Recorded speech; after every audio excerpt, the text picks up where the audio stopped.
Hello everyone. So today we will read about principles of insurance. Insurance दो parties के बीच में होने वाला एक कॉन्ट्रैक्ट है जिसमें एक पार्टी अपना रिस्क दूसरी पार्टी को हैंड ओवर कर रही है फॉर सम फीस, कुछ फ़ीस पे करती है और अपना रिस्क ट्रांसफ़र कर देती है। बट जब भी ये कॉन्ट्रैक्ट किया जाए तो कुछ बातों का बहुत ध्यान रखना चाहिए। कुछ ऐसे प्रिंसिपल्स है जो फॉलो करने ही चाहिए। अगर ऐसे प्रिंसिपल्स को फॉलो नहीं किया गया तो एक कॉन्ट्रैक्ट वैलिड नहीं रहेगा। तो आज हम इन्हीं प्रिंसिपल्स की बात करने वाले हैं। First principle is principle of the utmost good faith. ये हमने कल इंश्योरेंस की करैक्टरिस्टिक में भी पढ़ा था कि प्रिंसिपल जो है इंश्योरेंस की करैक्टरिस्टिक में भी पढ़ा था। उसमें ये पढ़ा था दोनों पार्टीज़ कुछ भी नहीं छुपाएगी। जो इंश्योर्ड है वो अपने बारे में सब सही सही बताएगा एंड जो इंश्योरर है या इंश्योरेंस कंपनी है वो भी अपनी सारी terms and condition and policy को एक्सप्लेन करेगी। इट मीन्स कोई भी इम्पॉर्टेंट इन्फॉर्मेशन को सीक्रेट नहीं रखा जाएगा। जैसे कि अगर किसी एक पर्सन को टीबी है और वो अपना लाइफ इंश्योरेंस करवा रहा है बट ये इतनी इम्पॉर्टेंट इन्फॉर्मेशन वो इंश्योरर को नहीं बता रहा है, तो अगर उस पर्सन की डेथ हो जाती है तो इंश्योरेंस कंपनी डिनाई कर देगी, मना कर देगी कोई भी पेमेंट देने से, क्योंकि बहुत ही इम्पोर्टेंट इन्फॉर्मेशन को छुपाया गया है। इससे कॉन्ट्रैक्ट वैलिड नहीं रह जाता है। इसी तरीके से अगर इंश्योरेंस कंपनी कोई कंडीशन को छुपा कर रखती है इंश्योर्ड से, तो इस केस में इंश्योर्ड पर्सन जिसने इंश्योरेंस करवाया है वो भी कॉन्ट्रैक्ट को ब्रेक कर सकता है बिकॉज उससे इंफॉर्मेशन डिस्क्लोज नहीं की गई थी। So this is what we call principle of the utmost good faith. Second principle is principle of insurable interest. According to this principle insured party यानी कि जो पार्टी इंश्योरेंस करवा रही है वो उसी एसेट या उसी लाइफ का इंश्योरेंस करवा सकती है जिसका डैमेज होने की वजह से इंश्योर्ड पार्टी को लॉस उठाना पड़ेगा, या फिर अमाउंट पूरा रिसीव होने की वजह से इंश्योर्ड पार्टी बेनिफिट उठाएगी। इन शॉर्ट कहा जाए तो इंश्योर्ड पार्टी का डायरेक्ट लिंक होना चाहिए उस एसेट से या उस लाइफ से जिसे वो इंश्योर करवा रहा है यानी कि इंश्योरेंस करवा रहा है जिसका। अगर किसी कॉन्ट्रैक्ट में इंश्योरेबल इंटरेस्ट नहीं है तो इंश्योरेंस कॉन्ट्रैक्ट वॉइड हो सकता है। कुछ एग्जांपल्स हम देखें इंश्योरेबल इंटरेस्ट के, जैसे कि एक हस्बैंड का अपनी वाइफ के लाइफ में इंटरेस्ट होना, एक लैंडर का डेटर की लाइफ में इंटरेस्ट होना, एक ओनर का अपनी प्रॉपर्टी में इंटरेस्ट होना, जैसे कि कार का इंश्योरेंस करवाना, स्टॉक का इंश्योरेंस करवाना क्योंकि वो उसकी प्रॉपर्टी है।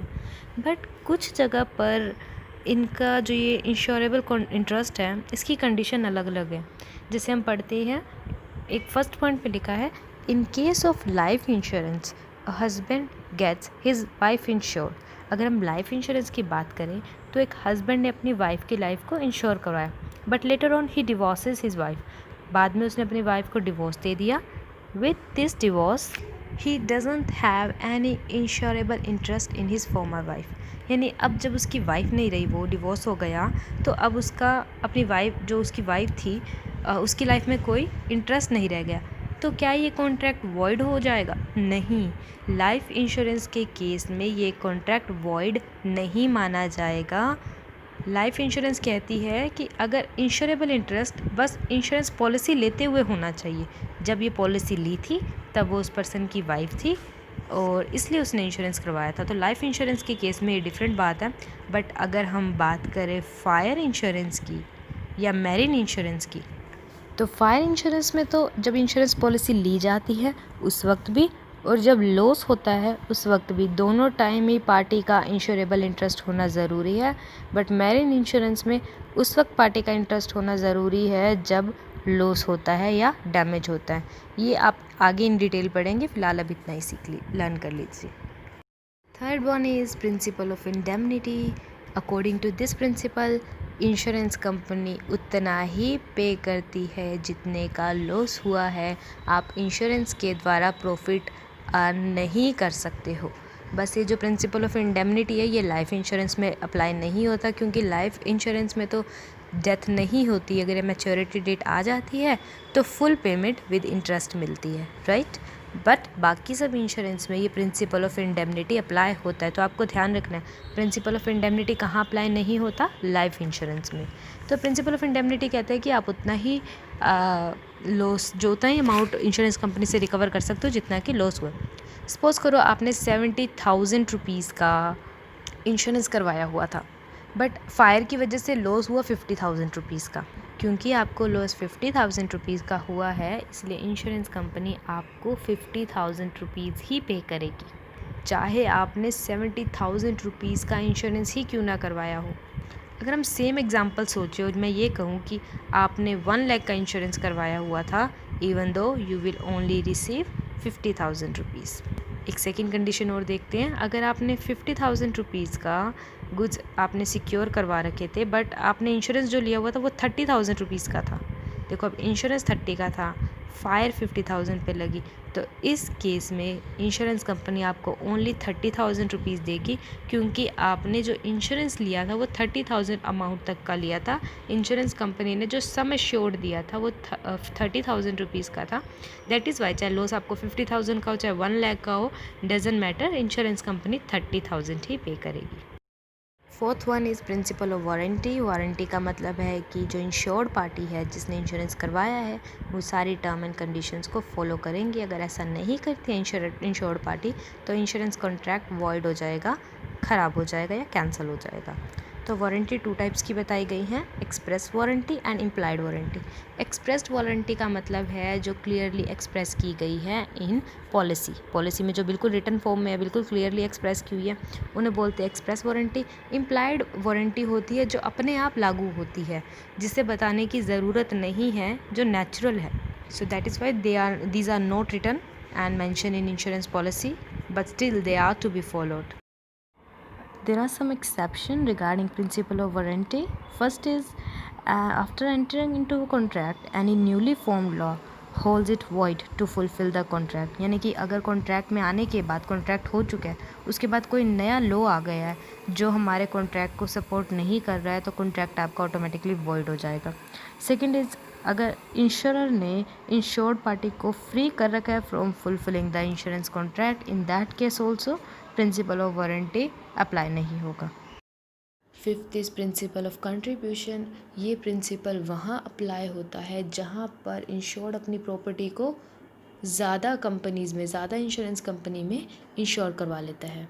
तो ऐसे केस में अगर उस प्रॉपर्टी को कुछ डैमेज होता है या लॉस होता है, तो वो लॉस सभी इंश्योरेंस कंपनी मिलकर, जहाँ जहाँ भी इंश्योर्ड ने इंश्योरेंस करवा रखा है प्रॉपर्टी का, वो सब मिलकर लॉस रिकवर करती है।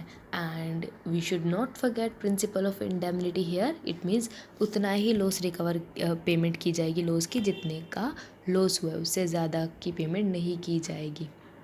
एंड ये पेमेंट प्रोपोर्शनेट रेशो में की जाएगी, यानी कि जिस रेशो में पर्सन ने इंश्योरेंस करवा रखा है अदर कंपनीज़ में, उसी रेशो में पेमेंट की जाएगी। सपोज़ करो एक हाउस जिसकी कीमत 12 लाख रुपए है, वो 3 इंश्योरेंस कंपनी से इंश्योर्ड करवाया हुआ है। ए जिसमें 2 लाख रुपए का इंश्योरेंस करवा रखा है, बी जिसमें 4 लाख का करवाया हुआ है, और सी जिसमें 6 लाख का करवाया हुआ है। अगर घर को नुकसान हुआ है पूरे 12 लाख का, या जितने का भी नुकसान हो, तो चाहे 4 लाख का हो चाहे 5 लाख का हो, तो तीनों इंश्योरेंस कंपनी मिलकर पे करेगी सिर्फ उतना ही जितने का नुकसान हुआ है। अगर 10 लाख का नुकसान हुआ है तो 10 लाख, अगर 9 लाख का हुआ है तो 9 लाख। बट किस रेशो में पे करेगी? 1:2:3। ये कैसे निकला? देखो, A:B:C, 2 lakh ratio 4 lakh ratio 6 lakh, तो इनका रेशो क्या निकलेगा? 1:2:3। So that is what we call principle of contribution. Sixth is principle of subrogation. अब ये प्रिंसिपल कहता है जब इंश्योरेंस कंपनी आपको कंपनसेट कर देगी, इंश्योर को पैसा दे देगी, जितना देना था, जितना लॉस हुआ था उसकी रिकवरी कर देगी, तो उसके बाद वो प्रॉपर्टी इंश्योरेंस कंपनी को ट्रांसफ़र हो जाएगी, ताकि जो वो वेस्ट बचा है उसको सेल करके जो जिसने इंश्योरेंस करवाया, इंश्योर्ड जो पर्सन है, वो प्रॉफिट अर्न ना कर सके। वो ओनरशिप क्या हो गई, प्रॉपर्टी की ट्रांसफ़र हो गई किसको? इंश्योरेंस कंपनी को। That is what we call principle of subrogation. Seventh principle is mitigation of loss. इसका मतलब है जिस पर्सन ने इंश्योरेंस करवाया है, अगर उसे लॉस दिख रहा है कि लॉस हो रहा है या डैमेज हो रहा है, तो उसे पूरा ट्राई करना चाहिए कि लॉस कम से कम हो। उसे अपनी कोशिश इस तरीके से करनी चाहिए जैसे उसने इंश्योरेंस करवा ही नहीं रखा। सपोज़ करो एक गोडाउन में आग लग जाती है, तो ऐसे में एक गोडाउन का जो ओनर है जिसने गोडाउन का इंश्योरेंस करवा रखा है, वो ये सोच के नहीं बैठेगा कि मैंने तो स्टॉक का इंश्योरेंस करवा रखा है। वो फायर ब्रिगेड को कॉल करेगा या अपनी तरफ से जो एफर्ट कर सकता है वो एफर्ट करेगा। वो सब एफर्ट करेगा जो अगर इंश्योरेंस नहीं करवाया होता तो वो करता। That is what we call principle of mitigation of loss, यानी कि लॉस को कम से कम करने की कोशिश करना। Eighth is principle of proximate cause. Proximate का मीनिंग होता है नियरेस्ट, जैसे approximate, near about. The insurance company will compensate for the loss suffered by the insured due to the cause mentioned in the insurance policy। देखो, जिस reason की वजह से goods को लॉस हुआ है वो गुड अगर रीज़न पॉलिसी में मेंशन है तो इंश्योरेंस कंपनी जो है पूरे लॉस की भरपाई कर देगी, कंपनसेट कर देगी। बट अगर वो रीज़न इंश्योरेंस कंपनी की पॉलिसी में मेंशन नहीं है तब प्रॉक्सीमेट कॉज को देखा जाएगा कि जो ये डैमेज हुआ है उसका रियल रीज़न, उसका एग्जैक्ट रीज़न तो नहीं था, तो रीज़न क्या हुआ। So this principle suggest that under the condition where it is not possible to establish the cause of the loss, कि क्या कारण रहा लॉस होने का, सो अप्रॉक्सीमेट कॉजेज फॉलो किया जाएगा। एक एग्जांपल दिया, if a ship gets damage due to constant friction with icebergs and this cause damage to the stock as well. जैसे कि एक शिप जब जा रही थी तो वो कॉन्टीन्यूसली आइस की जो बर्ड्स है, आइसबर्ग्स है, उनसे फ्रिक्शन हो रहा था, जिससे जो उसके अंदर गुड्स थी वो भी डैमेज हो गई। नाउ अब उस जो गुड्स डैमेज हुई, जो स्टॉक डैमेज हुआ, उसका इंश्योरेंस करवा रखा था तो इंश्योरेंस कंपनी कंपनसेशन पे करेगी। यहाँ पर जो ये प्रॉक्सिमेट कॉज देखा गया, हमें डायरेक्ट रीज़न नहीं पता था स्टॉक का क्या डायरेक्टली रीज़न रहा, क्यों लॉस हुआ, तो ये नहीं पता, तो यहाँ पे प्रॉक्सिमेट कॉज यूज़ किया गया। So the 8 principles are principle of utmost good faith, principle of insurable interest, principle of indemnity, principle of warranty, principle of contribution, principle of subrogation, principle of mitigation of loss, and principle of proximate cause. Now let's read type of insurance contract. So we can divide insurance contract into two parts. Contract of indemnity and life insurance contract. जैसे कि हमने principal of indemnity में भी पढ़ा कि उतना ही loss recover किया जाए, उतना ही इंश्योरेंस कंपनी पेमेंट करती है जितने का लॉस होता है। एंड ऑब्वियसली जो इंडेमनिटी वाली ये कोई इन्वेस्टमेंट नहीं होती है, अगर आपको लॉस नहीं हुआ कोई तो ये इंश्योरेंस जो है वहीं ख़त्म हो जाता है, आपको इसके बदले में कुछ नहीं मिलता है। तो लाइफ इंश्योरेंस कॉन्ट्रैक्ट को छोड़ के बाकी जितने भी कॉन्ट्रैक्ट होते हैं like fire insurance, health insurance, marine insurance, theft insurance, ये सब इंश्योरेंस कॉन्ट्रैक्ट ऑफ इंडेमनिटी के अंडर आते हैं। And the second type of contract is life insurance contract. It does not follow the principle of indemnity because life of a value human being cannot be estimated. So that is why या इसमें जो condition रखी जाती है वो ये कि every year fix premium पे करता है एक ह्यूमन एंड उसकी लाइफ का इंश्योरेंस होता है। उसकी डेथ पर या उसकी मैच्योरिटी डेट आने पर, पॉलिसी की मैच्योरिटी डेट आने पर या पर्सन की डेथ होने पर, जो भी चीज़ पहले होती है उसके अकॉर्डिंग इंश्योरेंस पे कर दिया जाता है। सो premium total amount with bonus and all पे कर दी जाती है। So that's it for today. Hope you understand today's lecture. So you have to learn all these principles. These are very important as well. Thank you.